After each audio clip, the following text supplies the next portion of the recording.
Good morning. Lesson 1-3, Graphs of Equivalent Ratios.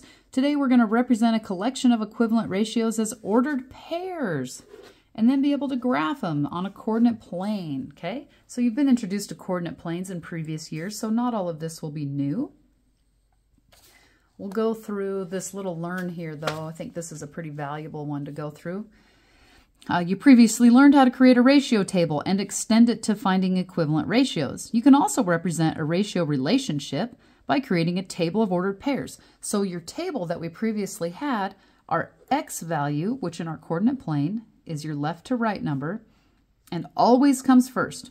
And then your y value is your up and down number and always comes second. And usually an ordered pair is written parenthesis x comma y close parenthesis.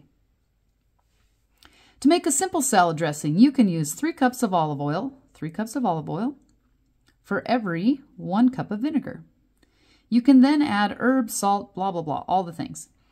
Each pair of equivalent ratios can be expressed as an ordered pair with the x and the y. So this is your x, this is your y. So this would be 1, 3, 2, 6, and that's how generally I would say them if they were listed as ordered pairs. Recall that to graph a point, start at the origin. The origin is the 0, 0. It's the beginning. And in this particular graph, it's at the bottom left-hand corner. But depending on how many quadrants you have, we'll get into later, your origin could be in different places. But it's at the 0, 0. So we move right and left. Okay, to graph, illustrate the... Okay, so to graph them, let's just skip a lot of their words. They talk a lot. Our x was 1, our y was 3. So if we start at our 0, x is 1, means we go over 1 first, and then up 3. 1, 2, 3. We would make our dot. The next one was over 2, up 6. Over 3, up 9. And then, using my fancy straight edge here, we like to connect those points as close as we can with a straight line.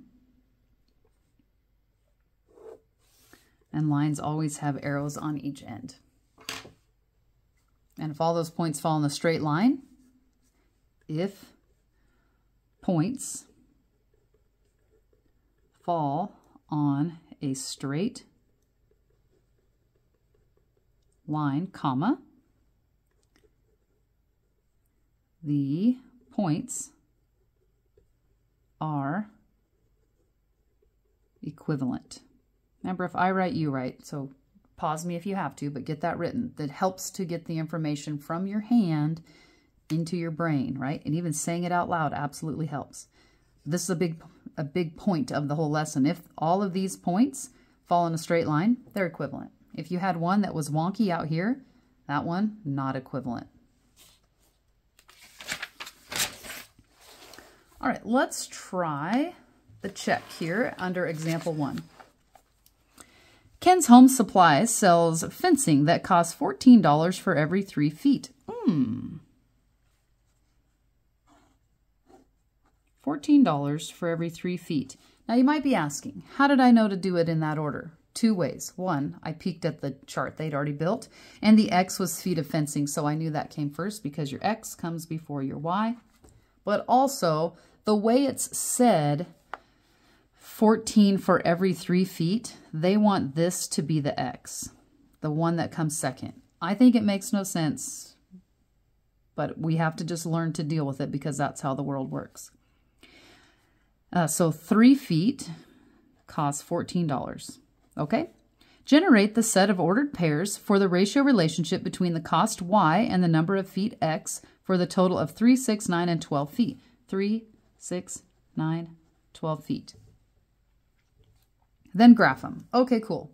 Well, we got to figure out, 3 to 14. Well, I know 3 times 5 is 15 and 3 times 4 is 12. So this is messy. But how do you get from 3 to 6? Yeah, times by 2. So 14 times 2 is 28.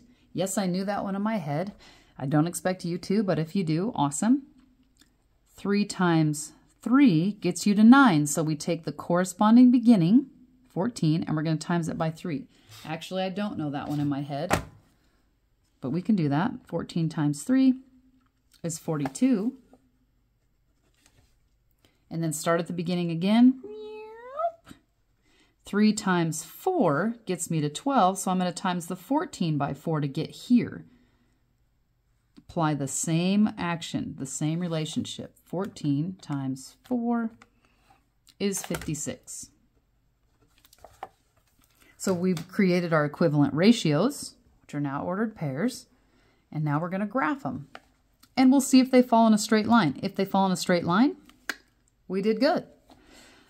3, 14. Oh, where's the 3? It's between the 2 and the 4 and up 14. But this goes to 15. Well, 14 is a little less than 15, but obviously more than 10. So we'll make our dot. Over 6 up 28. Over 6, there's 15, 20, 25, 30. So less than 30, but not quite halfway, a little more than half.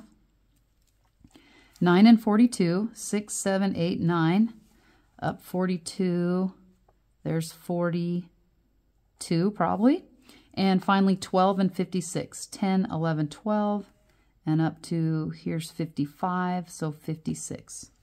And then let's test. We'll get out our fancy straight edge on my non-flat surface book. Boy, they sure made this easy for us to do, didn't they? And then we'll try to connect these.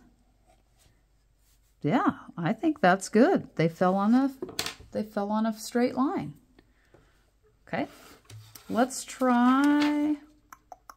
We're going to do example 2 because it's got this long part down here that you are going to love.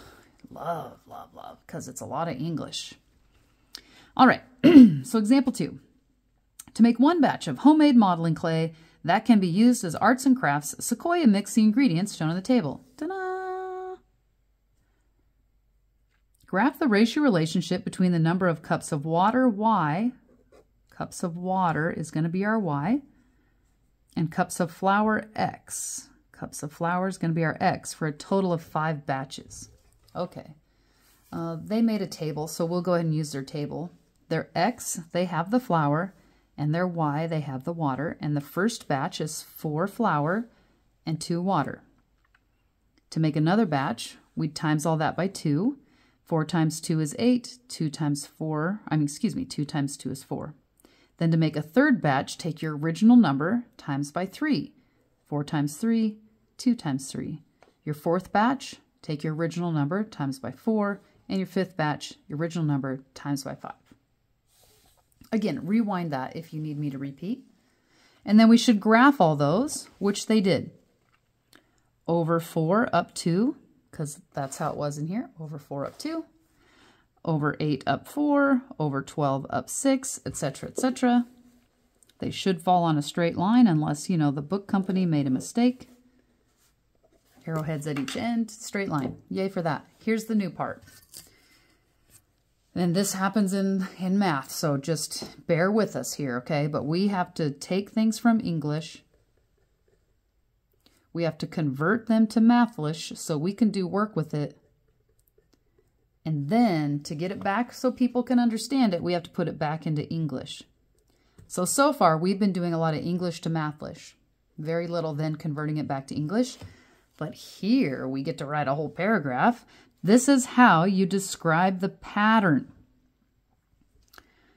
And honestly, when you get to your assignment and in question 1 and 2 and it just says describe the pattern, rewrite this whole paragraph but change the units and the labels as needed.